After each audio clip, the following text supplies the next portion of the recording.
현장 취재 파일.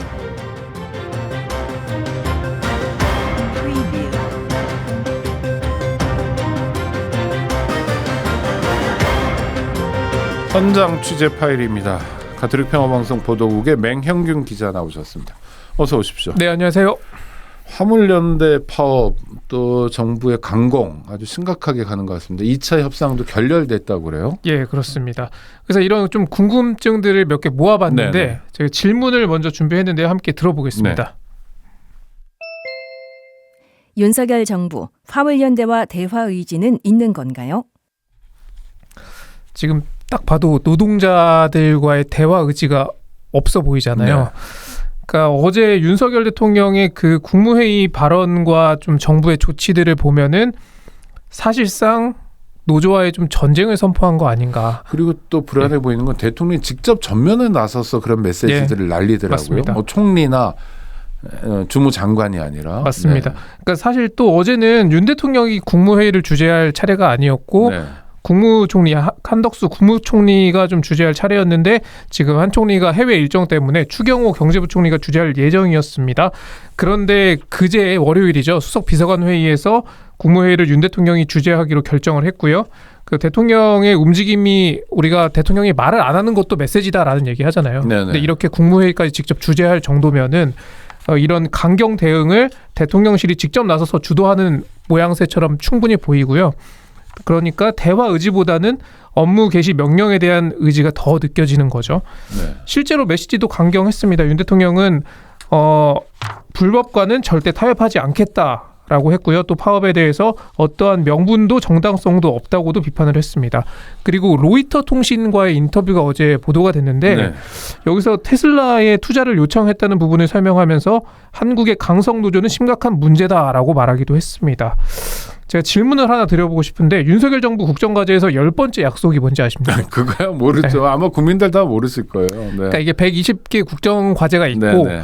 거기에 23개 약속이 있고 10번째 약속을 묻는 건데 그 10번째 약속이 노동의 가치가 존중받는 사회를 만들겠습니다. 아, 네, 지금 이겁니다. 분위기하고는 좀 다르네요. 네.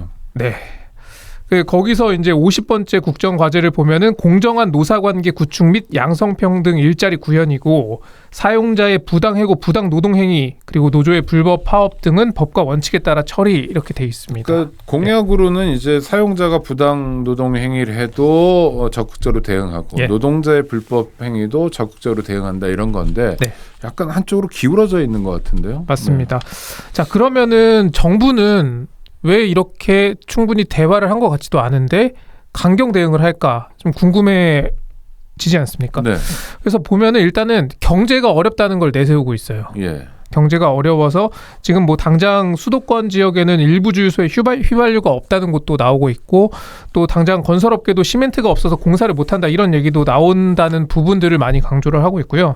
두 번째는 그런 인식이 있어요. 문재인 정부 때 이런 노조의 파업에 대해서 타협을 해주니까 점점 더 어떤 어정쩡하게 계속 타협을 해와서 노동자들이 점점 무리한 요구를 하게 됐다. 그 사실관계입니까? 아니면 인식이 그런 겁니까? 그런 인식이 있는 인식을 거죠. 가지고 있다. 예. 네. 특히 뭐 민주노총에 대해서 어떤 뭐 기득권 노조라고 규정을 짓고 있잖아요. 그러니까 네. 또 편을 좀 가르는 느낌이 있어요. 그러니까 뭐 대통령실 관계자랑 이야기를 해봐도 설명을 하면서 그 민주노총 화물연대 내에서도 이 임금 차이가 크다 이런 점들을 굳이 기자들에게 좀 이야기를 하거든요. 네. 그 말은 거기 내에서도 내분이 일어나길 좀 바라는 좀 의도가 아닌가 저는 그런다고 느껴졌고요. 내분이 일어날 것 같지는 않은데 하여튼 문제를 해결하고 문제를 예. 풀어가는 모습이 아쉬운데요. 네. 그리고 또 정치적인 해석을 좀 보자면 당장 노동자들이 이런 운송을 하지 않으면은 일단은 국민들의 불편이 생기겠죠. 네. 그러면 국민들은 당장은 초반에는 파업을 하는 노동자들을 비판을 할 수도 있어요. 그렇죠. 지하철 파업 같은 거 하면 맞습니다. 당장 시민들이 불편해지고 하니까요. 네. 하지만 이 대치 국면이 지속이 되면은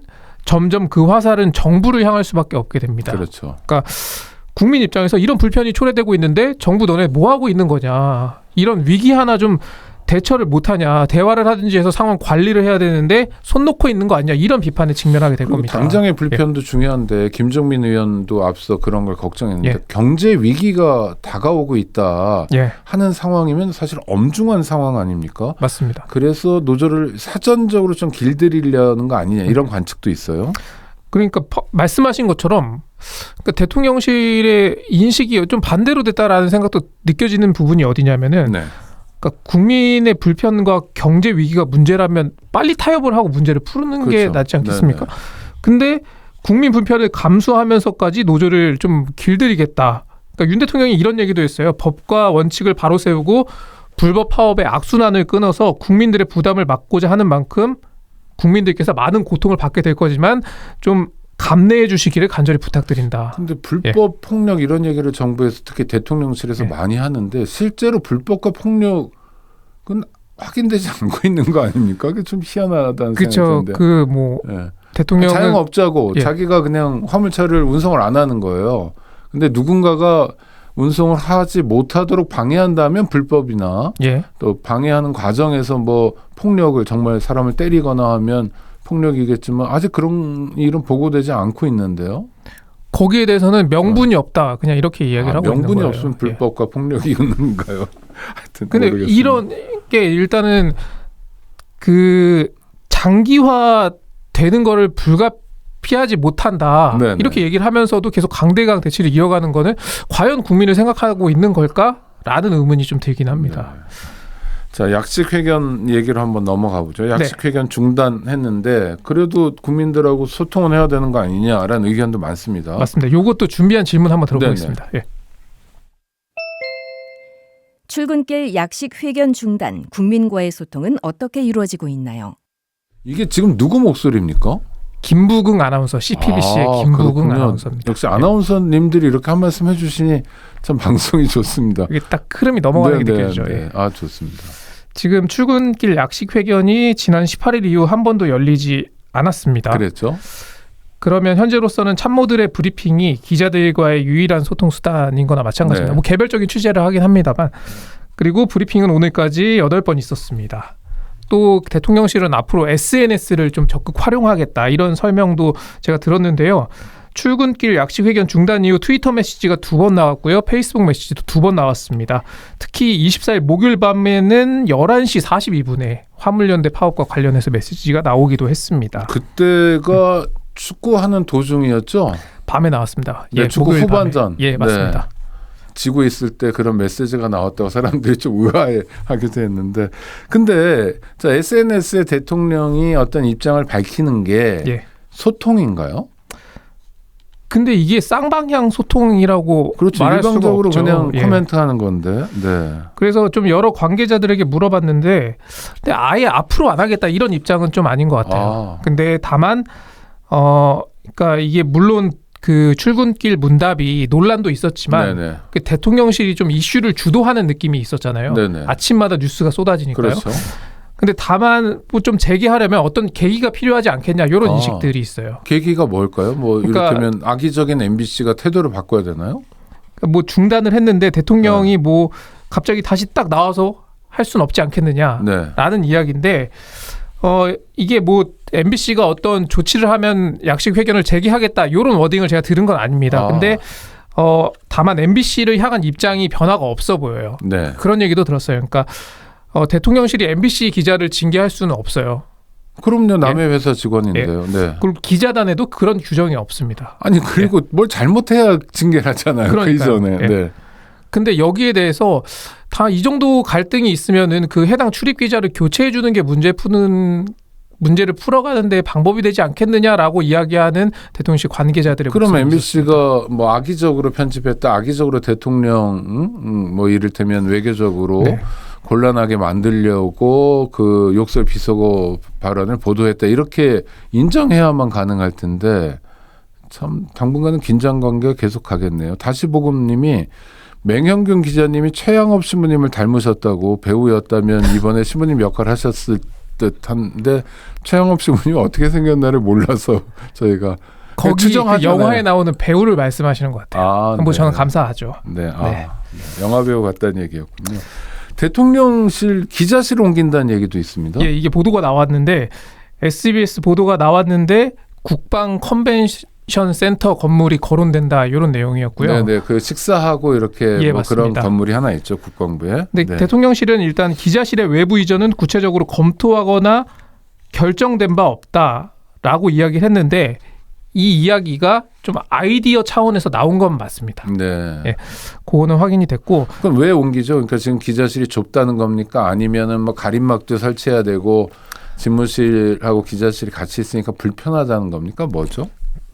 그러니까 이게 기자들끼리 네. 그 우스갯소리로 그런 얘기를 농담을 많이 했었어요. 그러니까 그 대통령실 바로 옆에 보면은 국방 홍보원 건물이 공사 중이거든요. 네네. 지금 그게 이제 취임 초기부터 계속 공사 중이었는데 어떤 이 출근길 문답에서 논란이 생긴 거나 이러면은 기자들이 우스갯소리로 앞으로 기자실 저기로 옮기는 거 아니겠냐 그런 얘기를 했는데 그러니까 같은 건물에 있으니까 불편한 점이 많겠죠. 네. 아무래도 그래서 그런 차원에서 아이디어로 나왔던 것 같은데 이게 그 출근길 문답하고 기자들과 같은 건물을 쓴다. 용산 이전에 대한 강력한 명분이지 않았습니까? 그걸 자랑했죠. 우리는 많이 이전 자랑했죠. 정부와 다르다고. 네. 그래서 아마 이거는 실제로 이뤄지긴 좀 어려워 보입니다. 후폭풍이 거세겠죠.